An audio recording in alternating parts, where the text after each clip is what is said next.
কারো চরিত্র যদি নষ্ট হয়ে যায় ভালো হওয়া সম্ভব না, যদিও পাহাড় ভেঙে নদী হওয়া সম্ভব। এটা আমার কথা নয়, বিশ্ব নবী মুহাম্মদুর রাসূলুল্লাহ সাল্লাল্লাহু আলাইহি ওয়াসাল্লাম জানিয়ে দিয়েছে, কোনো মানুষের যদি চরিত্রটা নষ্ট হয়ে যায় তাহলে কোনো অবস্থাতে আর কোনোদিন ভালো হবে না। মনে রাখবে, কোনো একটা নারী, কোনো একটা পুরুষ যদি একবার চরিত্রটা নষ্ট করে ফেলে আর কোনোদিন ফিরে আসবে না।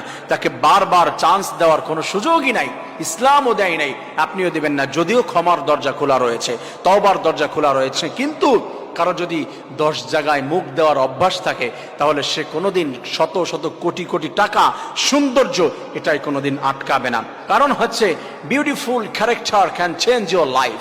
মানুষের সুন্দর চরিত্র জীবনটাই পরিবর্তন করে দিতে পারে।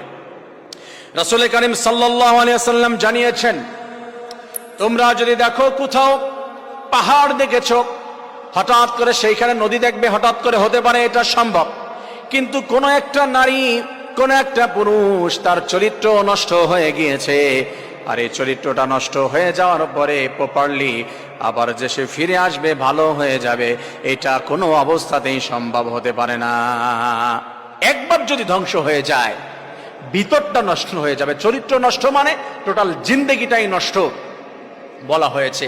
যদি তুমি টাকা পয়সা হারিয়ে ফেলো, নাথিং, কিছুই হারাও নাই তুমি, নাথিং লস, তুমি কিছুই হারাও নাই। যদি তুমি হচ্ছে তোমার জিন্দেগির সব আত্মীয় স্বজন হারিয়ে ফেলেছো, কিছুই হারাওনি তুমি। পদ পজিশন হারিয়েছো, কিছুই হারাওনি। যদি তোমার চরিত্রটা তুমি হারিয়ে ফেলো, নষ্ট করে ফেলো, কিছুই নাই তোমার কাছে, সব হারিয়ে ফেলেছো। আমার প্রিয় ভাই বন্ধুরা, চরিত্রটা পরিবর্তন করতে হবে। একটা মানুষের চরিত্রটাই মূল, এটাই যদি নষ্ট হয়ে যায় তাকে আর সুযোগ দেওয়ার সুযোগ নাই। আল্লাহ তাআলা কি বলে দিয়েছে, যদি কোনো ছেলে কোনো মেয়ে ম্যারিড পারসন হয়, তারা যদি জিনা করে, জিনাকারিনী, তাদেরকে পৃথিবীর থেকে শাস্তি হলো পাথর মারতে মারতে তারপরে বিদায় দিয়ে দিতে হবে। এটা আল্লাহ তাআলা অ্যাকসেপ্ট করে নাই। কিন্তু কেউ যদি আবার তওবা করে, আল্লাহ তাআলার কাছে ফিরে আসে, রব্বুল আলামিন বলছে তওবার দরজা 24টি ঘন্টা আমার কাছে খোলা আছে। কারো যদি চরিত্র নষ্ট হয়ে যায়, মন খারাপ করার এমন কিছু নাই যে আমি কি জাহান্নামী হয়ে যাব। আল্লাহ বলেছেন, লা তাকনাতু মির রাহমাতিল্লাহ, আমার রহমতের দরজা থেকে ফিরে যাবে না। মন খারাপ করো না, আমার রহমত দেখে নিরাশ হয় না বান্দা, আমার কাছে চাও, তওবা করো, আমি রব্বুল আলামিন তোমাকে ক্ষমা করে দেব। সুবহানাল্লাহ। Says your Lord, you call me, we respond to you. Qala rabbukum ud'uni astajib lakum.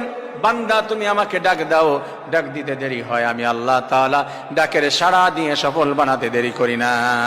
আল্লাহ তাআলা আরো বলে দিয়েছেন, ওয়াতুবু ইলাল্লাহি জামিআন আইয়ুহাল মুমিনুনা লাআল্লাকুম তুফলিহুন। Repent to Allah that you might successful. আমার কোন বান্দা যদি সফল হতে চায়, ওই বান্দাটি আমার কাছে তওবা করবে।